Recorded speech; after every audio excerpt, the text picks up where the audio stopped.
আল্লামা দেলাওয়ার হোসেন সাঈদীকে ভালোবাসে না পুরো বাংলাদেশে এমন মানুষ অনেক কমই আছে। বাংলা ভাষাভাষী যত বাঙালি পুরো পৃথিবীতে ছড়িয়ে আছে, অধিকাংশ মানুষই আল্লামা দেলাওয়ার হোসেন সাঈদীকে ভালোবাসে।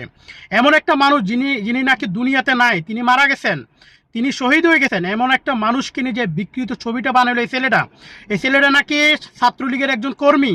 সে বর্তমানে বাংলাদেশ থেকে পালিয়ে সৌদি আরব জেদ্দাতে আছে। জেদ্দাতে বসে বসে আলেম ওলামাদেরকে নিয়ে এরকম বিকৃত সে ছবি বানাচ্ছে।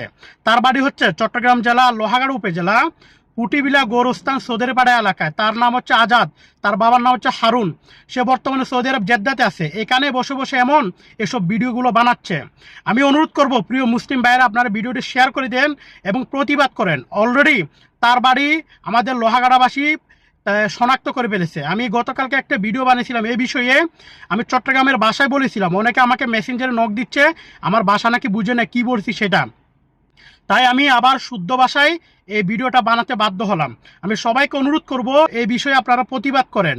সে লাইভে এসে ক্ষমা চেয়েছিল, কিন্তু সেটাকে ক্ষমা বলে না। সে একবারও ক্যামেরার দিকে থাকিয়ে কান্না করে একবারও বলে না যে সে ক্ষমা চেয়েছে। সে কি বলছে, শুধু আমার আইডি হ্যাক হয়েছে। আচ্ছা, আইডি হ্যাক হলে কি এর আগের ভিডিওগুলো কি, আগের যে ভিডিওগুলো আছে যে দেখেন, আমি আপনাদেরকে দেখাচ্ছি ভিডিওটা কি বলছে সে। যে সুদানের ফল হারামের আওয়াজ দেখাই, এই সুদানের ফল বলে হারামের আওয়াজ যে জামাতের মিছিল করে আলামা সুদান মজা করছে আমা সুদান। দেখছেন সে কি বলছে, এর মুখের ব্যবহার কিরকম। এই সমস্ত সে এখানে সৌদি আরবে বসে বসে এই ফালতু নোংরা ভিডিওগুলো সে বানাচ্ছে।